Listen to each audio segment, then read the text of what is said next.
Hello everyone, welcome back to another Vidsight video. My name is Flavia Fongang and I'm the founder of Free Colors World. And I want to talk about confirmation bias. Yes, why? It's because I work with a lot of technology companies, tech startups and tech brands. And the reason why a lot of tech startups fail is because of confirmation bias. So I wanted to address it because I think a lot of people are not even aware of that and why they fail. So I think it was a great subject for this Vidsight series. All right, so I'm going to share my screen and take you through this. All right, so confirmation bias, as I explained, is the reason why a lot of technology companies fail.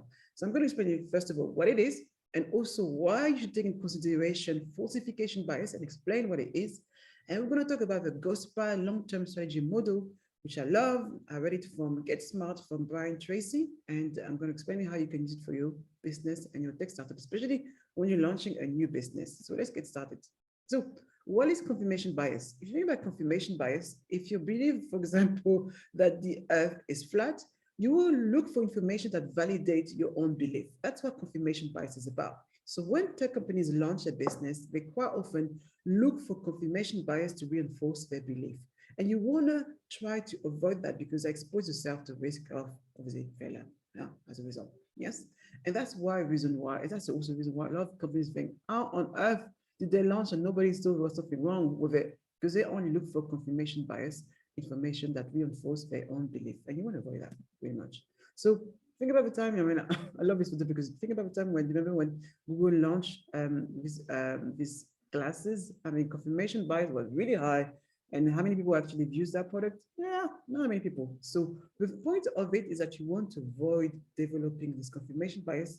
Look for the truth. If I can say in a very simple manner, look for the truth, not something that makes you feel good. And sometimes in the truth, it might hurt you, but at the end of the day, it will protect you from a lot of money wasted, time wasted, and energy and short sleeps. Yeah, so take the best. So let's talk about falsification bias. Falsification bias essentially is the opposite of confirmation bias. And how can you use it? The idea behind falsification bias is that imagine you say, okay, I believe that the earth is flat. Can you tell me who believe that the earth is not flat and tell me why? So you will look for these individuals that will reinforce why they don't align with your beliefs. And if it's enough, or those individuals that do not believe in your belief, then that's probably the point that you want to question yourself and realize maybe I should stop doing what I'm doing right now and evaluate if I'm ready, if my MVP is right, if my tech startup is right, and do something different. Yes, pretty much. And some of the questions you want to ask your potential customers, especially asking your potential customers or your stakeholders is, why wouldn't you buy from us? Why would you buy it? If you decide to launch another TikTok, well, because TikTok is doing well already, and again, it might not necessarily be right, but if you realize at some point you're getting a lot of falsification bias that don't align with your belief, maybe you need to do something about it. Don't ignore them. So why, would you go for a rival? And I think it's important to know, ask all these questions that might not feel good for you, and your emotion. But at the end of the day, you want to make sure that you have a strong value position, a strong product that people actually want, and behind those negative answers, it gives you a solution to really create the best product and the best offer position to attract as many people. And what you do with this exercise with falsification bias is that you use them to really reevaluate what you can change in your product. Yes, very important. So look for the truth, not validation of your belief. I can't say that enough. Look for the truth, not validation of your belief. Don't look for what you want to hear. Look for the truth. Super important. So I want to talk about the gospel long-term strategy model. And I say I love reading books. When I find some very great content, and I love what Brian Tracy has done, is created the goals, the gospel, should I say the goals? The gospel, so G stands for goals, O for objective, S for strategies, priorities, action. What kind of goal, where's this going? So very simple and easy to remember. So how you can apply that to make sure that you create and launch your business effectively. So goals first is really having clarity in terms of how you want to take your business. So that's your really long-term vision, whatever it is, even just 5 years from now, how you're going to, what you need to achieve, what are the results that you want to achieve for your business, and communicate that to your team. Very important, because if you're not on the same page, it's going to be a bit of an issue.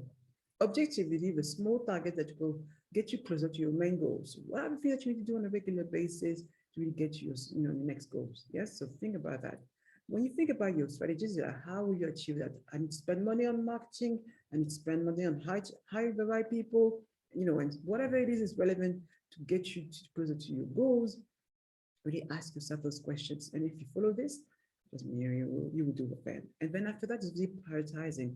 Don't do the easy task. Another book that I love is called Eat the Frog. If you haven't eat, no, okay, frog is actually like 198, but that's not what I'm trying to talk about here. But Eat the Frog, read the book, is really about the importance of focusing on the most important task and not the easy task. Really, what you need to focus on, what are your priority to make sure that you achieve those goals. All right. And then action. Think about those rituals, a bit similar to, what I think you need to do on a regular basis. We need to send email to our investors on a monthly basis. You need to communicate on social media. We need to make sure that we have sales calls. We need to make sure that email campaign running, so forth. Really ask yourself what are the recurring activities that you need to complete and really build that as rituals so it becomes second nature for your business as well. All right. So I hope that you enjoyed this little short video and keep it sweet and lovely. And don't forget to subscribe to our newsletter, of course, and visit our website if you want to find out more about what we do. And obviously if you're familiar with my voice, I'm the voice behind Tech Brains Talk. So please listen to my lovely podcast where I share some have fantastic conversation with the most amazing, successful tech entrepreneurs out there that you can learn from. So that's it for now. And hopefully I will see you very soon.